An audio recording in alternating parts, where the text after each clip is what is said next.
tensions soar as Russian jets intercept U.S. bombers near the Arctic border. Escalating military posturing raises the risk of unintended clashes. With both sides on high alert, proper communication is key to prevent further escalation. The Arctic emerges as a potential flashpoint in the U.S.-Russia geopolitical rivalry. Stay tuned for more updates on this developing situation. I grew a brand new YouTube channel from 0 all the way to 1,000 subscribers in under 30 days. I monetized a fresh YouTube channel in only 30 days. I monetized my brand new YouTube channel in just 28 days. What's going on? How are these YouTubers growing so fast, and yet other creators just kind of feel stuck? Well, this is actually becoming a reality for more and more creators all the time. Sometimes taking 30 days or even 28 days or less to reach these goals. A lot of people assume you just have to spend years grinding, but the rules here are being rewritten a little bit. So if you're here to turn your YouTube channel into something that can generate profit, maybe become a job for you one day, then I'm going to help you out. Today we're going to dive into some strategies other channels are using that you can use for reaching monetization fast, even if you're starting from 0. The first step, as usual, is finding a niche that serves your goal. However, I'm not going to go into the general advice of just picking something you're passionate about, because you're here on a mission. It is completely valid and you should be doing something you're passionate about, but let's dig in a bit more. You need to be asking yourself a few questions. Number one being, is this niche you're about to go into profitable? Not all niches are created equal. Let's say you have a goal of earning $100 per video. With a CPM of $7 per 1,000 views, you would need 14,000 to 15,000 views.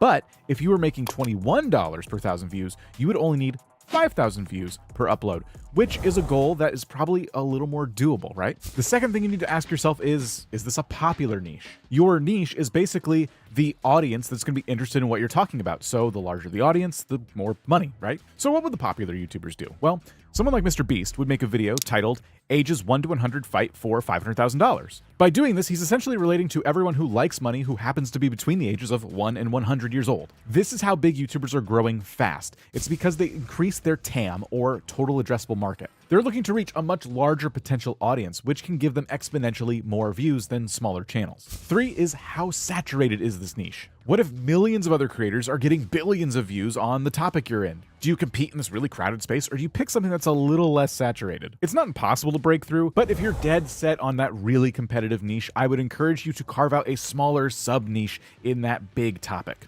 Basically become a big fish in a small pond by specializing. For example, instead of just covering all of fitness, you might do a channel about specifically CrossFit. It's not about just less competition here either. A highly targeted audience is more likely to engage with you because you're speaking very specifically to their very direct interests. And finally, the fourth question, ask yourself this: do you feel like there is room to grow within this niche? Now, this doesn't just include being able to generate basically endless ideas for this niche that you're about to enter. Nothing's worse than running out of ideas 1 year into your YouTube journey, right? But can you also monetize this content outside of YouTube by using things like affiliate links or brand deals, sponsorships, things like that? AdSense does not and should not be the only way that you are looking to make money with a YouTube channel. Having said all of that, I still maintain that it's mega important to have a passion in what you're actually talking about if you want to even make any money or get any views. Because topics you already care about tend to be a lot easier to infiltrate, right? You already know the lingo. You can get in that community because you are very familiar with it. This will also help you avoid burnout.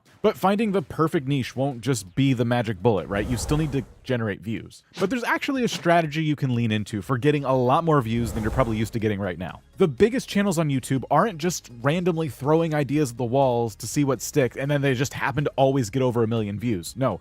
They are following a very specific blueprint. Let's go back to Mr. Beast's channel. It's obvious that he struck gold, literal gold, with this $1 versus $1 million series he's been doing. So what I want you to do is hit up the YouTube search bar and then type in $1 versus $1,000. Scroll down and look at the insane view counts on these videos. 5.7 million, 19 million, 5.2 million. And it's not just Mr. Beast. Let's check out Ryan Trahan's channel. For a while now, he's been doing this I Tested 1-star reviews series. Millions of views all over the place yet again. Other household names like Eric are using this strategy as well. Trust me, even though it feels like only the pro YouTubers can do this, you can as well. Once you find videos in your niche that have had that viral success, you can make videos kind of modeled after them, right? You're just starting out here, so the expectation shouldn't be for millions of views just like them. But what if you got 10,000 views when you're used to getting 1,000? What if you manage to get 100,000 views when you're used to getting 10,000 views? Putting some intent behind the research you're doing and the content you're making will for sure get you monetized a lot faster, and you could do this even within a month's time. Be careful though, because we're not trying to copy these ideas. It's about taking something that resonates with you and then making it your own. If we jump back to the $1 versus however many thousands of dollars example again, we can see something interesting. They're all using the same formula, but let's dissect the thumbnails. The elements that stand out the most here is Mr. Beast on the left, and then the object on the right, the gold car, has been scaled up so that it takes up 2/3 of the thumbnail. Let's look at Nick's thumbnail with over 5.7 million views. Nick's face also on the left, but he's changed a few things up. He made sure to include that iconic gold, right? But he's put it in the background. The other main object in the thumbnail has been blown up real nice and big. You have the steak, but then this really recognizable element of the Salt Bay. Recognizable elements alone are great to use, but the more important lesson here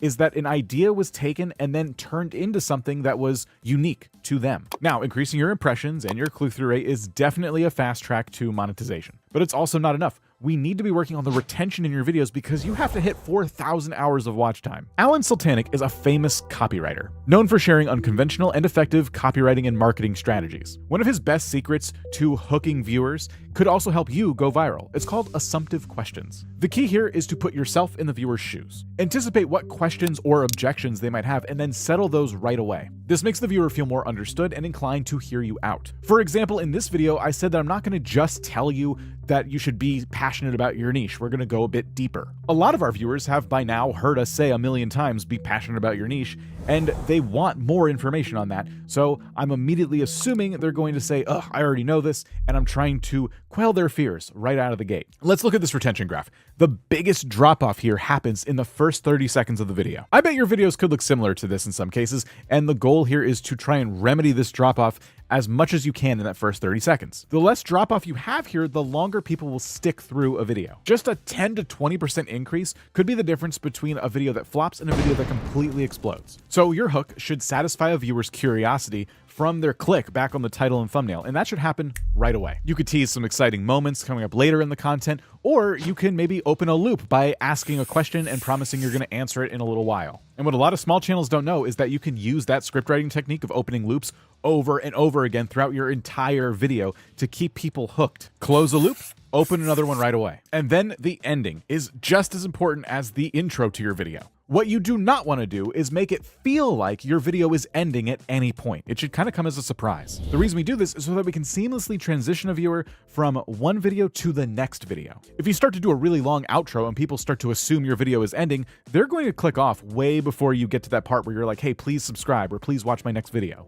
It increases your watch time, and it creates, hopefully, a binge session because people continue to just watch video after video on your channel. This is especially great for new viewers who, after a short binge of your channel, will for sure get your next upload in their feed whether they've subscribed or not. The more times people come back, the faster you get monetized. Another thing you can do is analyze your video's performance after the fact. Was your click-through rate lower than normal? Well, look into that a little bit. Maybe you can make some adjustments in the next thumbnail you make for a video that can hopefully raise it a bit. Also, you want to examine your audience retention graph, and I would wait maybe like 2 days after the video is uploaded so you get a nice sample size. You need to try and find where people are exiting your video, and if it's happening in that first 30 seconds, you have got to learn from those mistakes. This isn't easy, and it happens to us still too, but we're always trying to improve. But look closely, identify where people start to drop off, and then try and ask yourself questions as to why they might have left. You can also look for spikes where it shows people are rewatching segments of your video. Maybe there's something really interesting there and you could pick up some tips for your next video.